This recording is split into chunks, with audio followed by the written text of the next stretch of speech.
St. Erin's Catholic parish in Lagos usually came alive before sunrise. The choir rehearsed, mothers in uniform cleaned the pews, and children ran in small circles outside. On this particular morning, the compound felt cold. The gates were open, yet no voices echoed. Mrs. Ada Lambo, a devoted church cleaner, stepped inside the sanctuary. She froze.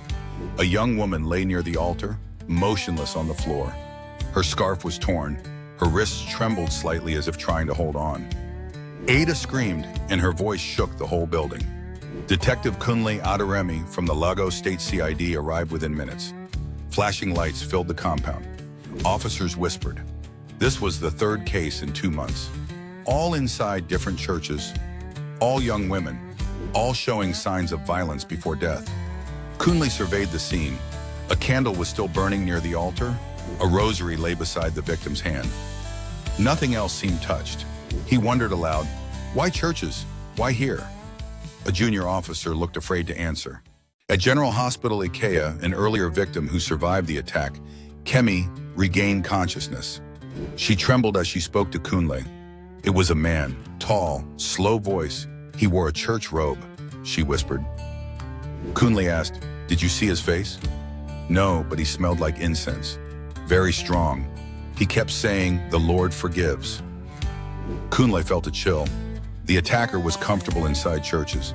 He knew their routines. He moved like someone who belonged.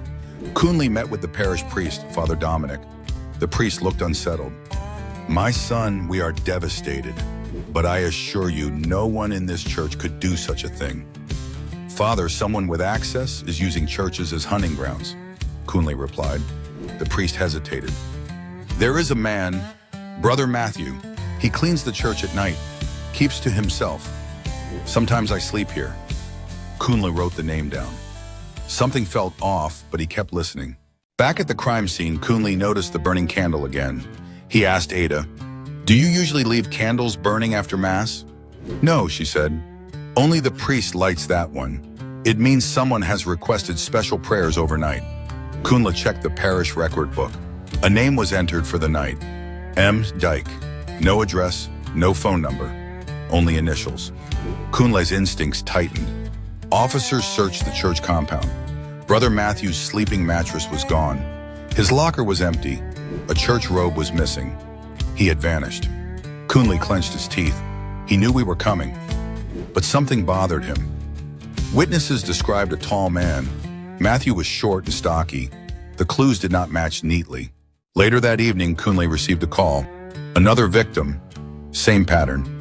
But this attack happened in a different local government area. Matthew could not have traveled that far in such little time. A heavy realization hit Kunle. We have been following the wrong man. The attacker was still out there, confident and unbothered.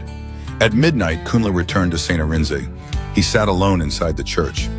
The silence felt unsettling. Then he noticed a shadow standing near the confessional booth. Father Dominic stepped out slowly. You should not be here this late, detective. Kunle stood. Neither should you. Dominic's face looked pale. Kunle had seen that expression many times. Fear mixed with guilt. Father, were you here last night when the candle was lit? Dominic swallowed hard. Yes, but I left early. Kunle noticed a faint smell on him. Incense. Very strong. Too strong to be from the morning Mass. Kunle asked to search the rectory. Dominic hesitated, then nodded. Down a narrow hallway, they found a locked door.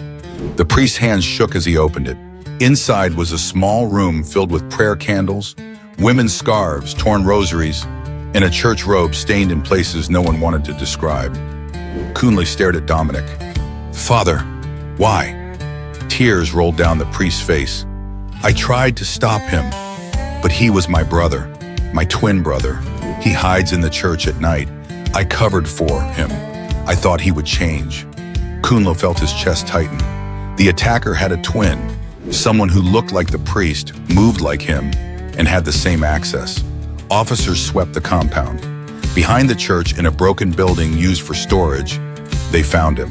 Michael Dominic, the lost twin, tall, thin, eyes darkened by trauma and obsession. He held a rosary in one hand. The Lord forgives everyone, he murmured. Kunle stepped forward, dropped the rosary. End this now. But Michael rushed at him with a broken candle stand. Officers tackled him. He screamed as they dragged him out. They needed saving, saving. Father Dominic sank to the floor. His voice broke. I caused this. I protected a monster. Weeks later, the churches reopened with heavy security. Families mourned. Survivors began healing slowly. Lagos breathed again, but not without scars. Kunle filed the final report. He wrote, "Evil sometimes hides in holy places, and fear can silence truth." He closed the file, took a deep breath, and looked out over the bustling city. Another case waited, another truth needed uncovering. As the narrator ends the episode, thank you for watching. Remember to like and subscribe for more true crime stories from Africa and beyond.